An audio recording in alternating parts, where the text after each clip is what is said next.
सिर्फ सपने नहीं दिखाते, सपनों के घर भी बनाते हैं हम।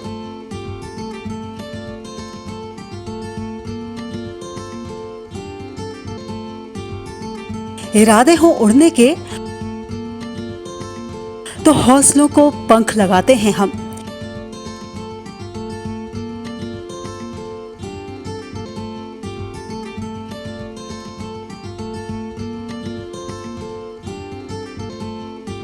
क्योंकि हम हैं लोढ़ा बिल्डर्स, सच की बुनियाद पर मजबूत इमारत।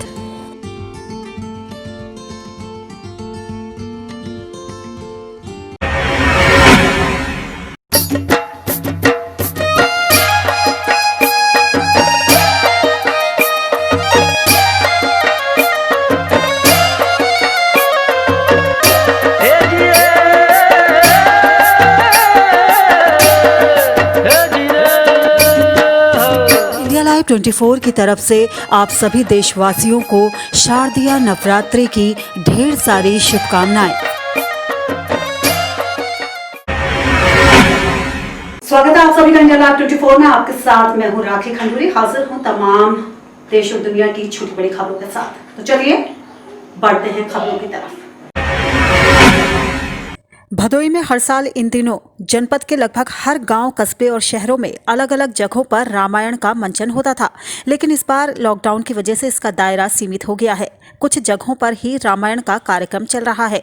इसी कड़ी में भदोई के कन्हेरी के भगवानपुर में भगवान श्री राम की रामलीला चल रही है, जिसमें राम वनवास का मंचन किया गया, जिसे देखने के लिए दूर दूर से लोग पहुंचे। इस दौरान श्री राम को हुए वनवास को देखते हुए लोगों की आंखों से आंसू तक आ गए। आपको बता दें कि यहाँ रामलीला देखने के लिए लोग दूर दूर से पहुंच रहे हैं और इसका भरपूर आनंद ले रहे हैं। इंडिया लाइव 24 के लिए भदोई से विवेक कुमार के साथ संजय केसरी की रिपोर्ट। उत्तराखंड में लगातार निजी अस्पतालों के खिलाफ मिल रही शिकायत की वजह से स्वास्थ्य महकमे की नींद खुल चुकी है और स्वास्थ्य विभाग अब छापेमारी अभियान चला रहा है, जिसके चलते काशीपुर पहुंची स्वास्थ्य विभाग की टीम ने निजी अस्पतालों का निरीक्षण किया, जिसमें उजाला अस्पताल और लावण्य अस्पताल की अल्ट्रासाउंड मशीनें सीज कर दी गई। इसके साथ ही सीएमओ अविनाश खन्ना ने राम मूर्ति अस्पताल को ही सीज कर दिया। उन्होंने बताया कि राम मूर्ति अस्पताल में मौके पर सर्जन मौजूद ही नहीं था, लेकिन अस्पताल में मरीज मौजूद थे।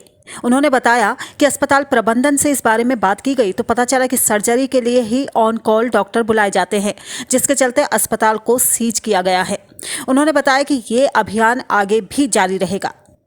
हम लोगों का नियमित रूप से जो है अभियान चलता रहता है, इसलिए 1 माह से चल रहा है।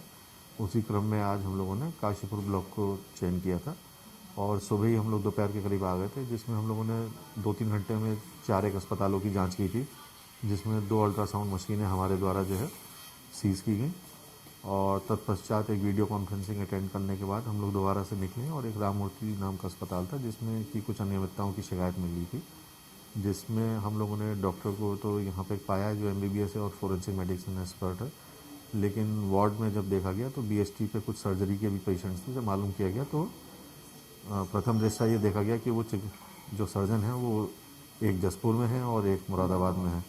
तो प्रथम दृष्टया ये पाया गया कि वे लोग जो हैं अपनी उसमें हैं ऑन कॉल पे रहते हैं, जिसमें जो है उचित नहीं पाया जा रहा है और उनकी डिग्री की जांच करने के बाद देखा जाएगा कि क्या FIR भी करनी ज़रूरी है। फिलहाल तो हम लोगों ने OT सीज कर दिया इनका और यदि ज़रूरी हुआ तो पेशेंट्स को शिफ्ट करने के बाद SDH में फिर हम लोग जो है अस्पताल को भी सीज करने की कार्रवाई पूरी करेंगे। इंडिया लाइव 24 के लिए काशीपुर से जुगनू खान की रिपोर्ट।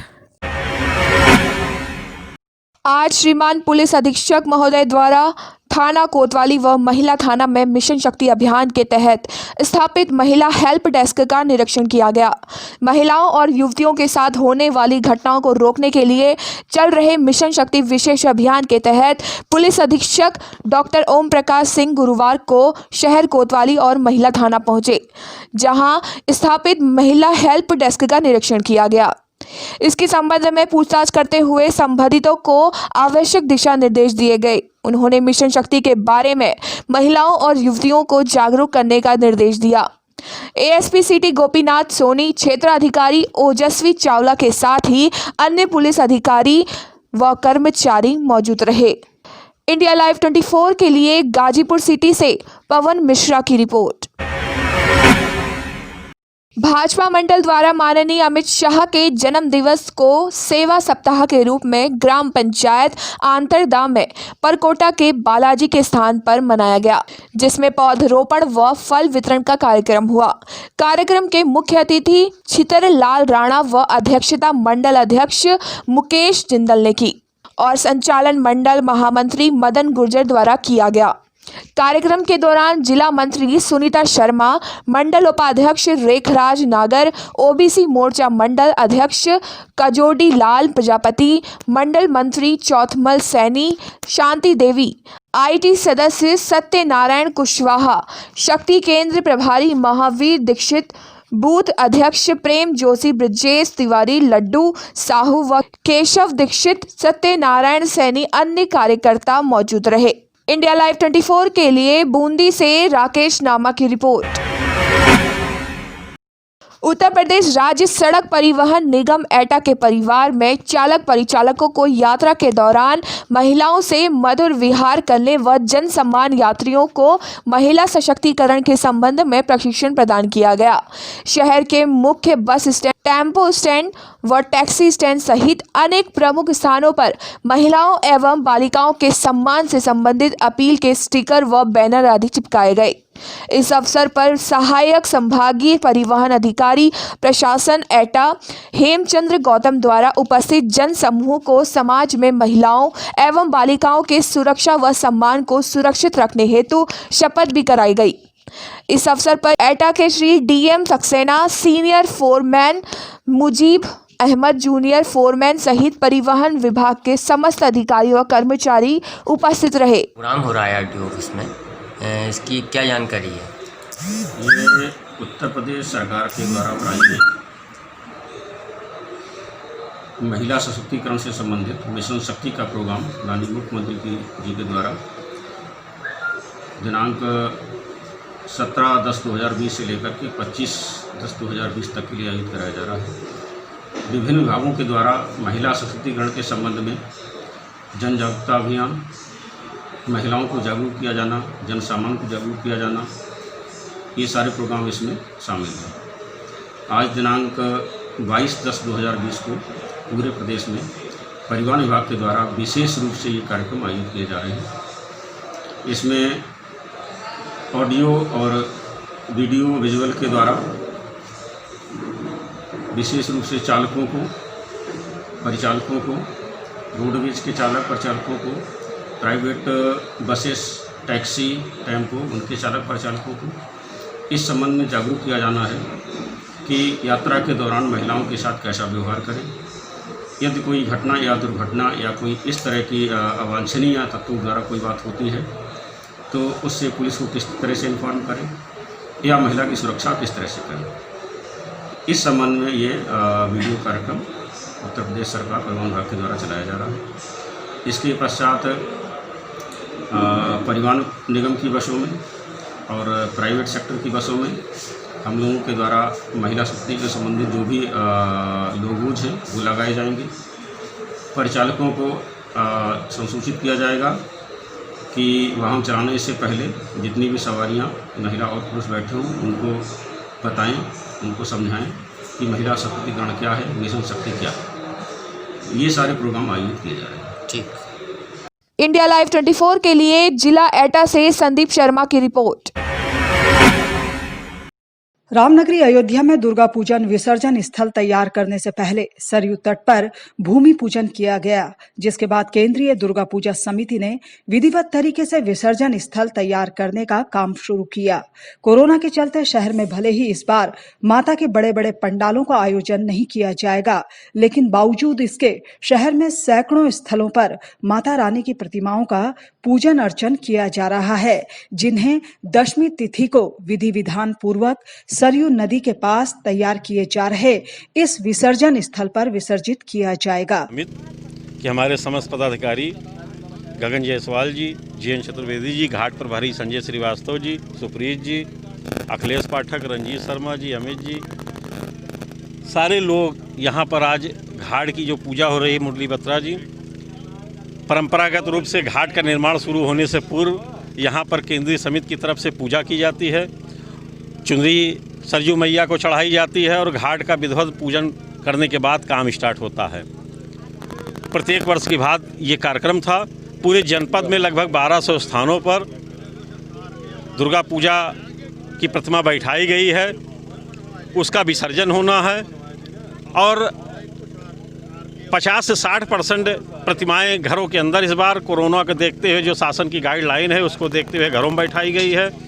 उसके अलावा लोग निजी ज़मीन पर, निजी मकान पर भी पूजा करने के लिए प्रतिमा को बैठाए हैं और इस बार दुर्गा पूजा छोटी स्वरूप में हो रही है, पंडाल छोटा है, प्रतिमा छोटी है और कोरोना के जो गाइडलाइन आए हैं उसका सभी कमेटियां पूर्ण रूप से पालन कर रही हैं और जो प्रतिमाएं आज से बैठेंगी उसमें भी पूर्ण रूप से उनका पालन करेंगी और जनपद में लगभग 12 से 13 स्थानों पर विसर्जन का कार्यक्रम चलता है।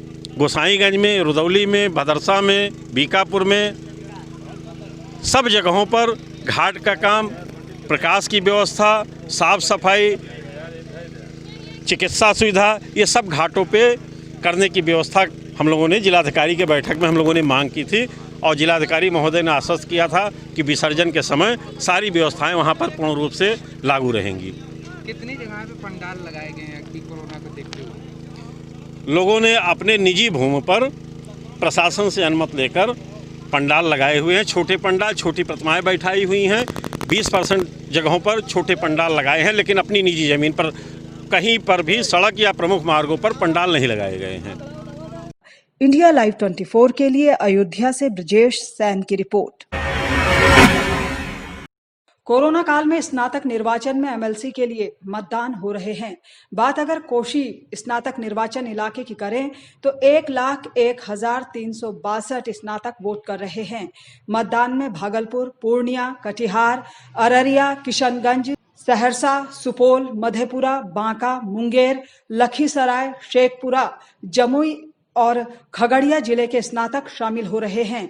188 मतदान केंद्र बनाए गए हैं, लेकिन सवाल यह है कि जिस गुणवत्तापूर्ण शिक्षा व्यवस्था पर वोटिंग हो रही है, क्या उसमें बदलाव है? इस बारे में क्या कहना है वोटर्स का, सुनिए उन्हीं की जुबानी। चक्कर में क्यों पड़ी हो, चक्कर में सब यूनाइटेड हो गया, पूरा शिक्षक संघ एक, पूरा चिकित्सक संघ एक, पूरा छोटे से जनप्रतिनिधि एक, कहीं कोई नहीं है, मोटा मोटी सबका पंडाल रूम नंबर। क्या लगता है कि इस बार जीत रिकॉर्ड? और बोलिए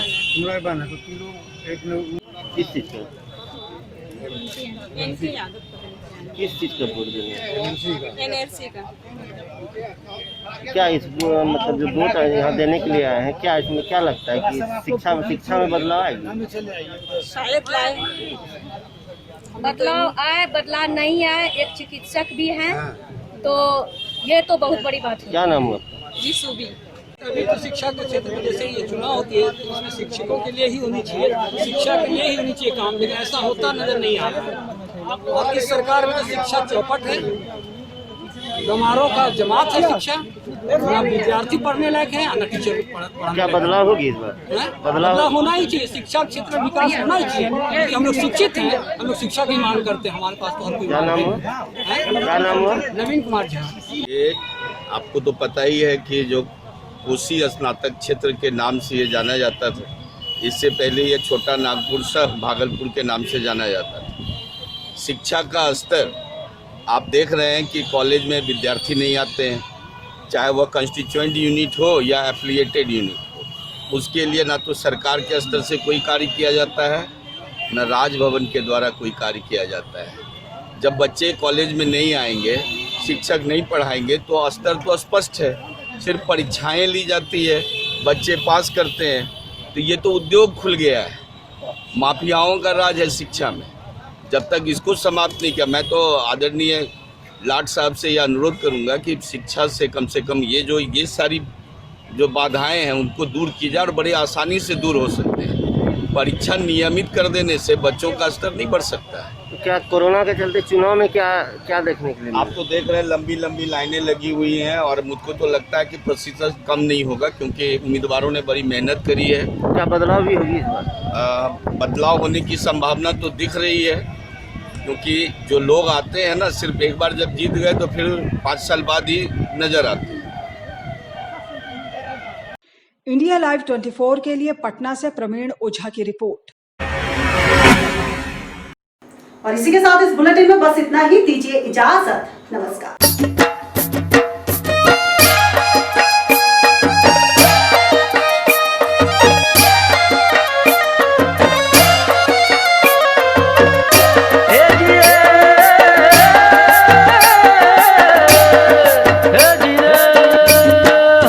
इंडिया लाइव 24 की तरफ से आप सभी देशवासियों को शारदीय नवरात्रि की ढेर सारी शुभकामनाएं।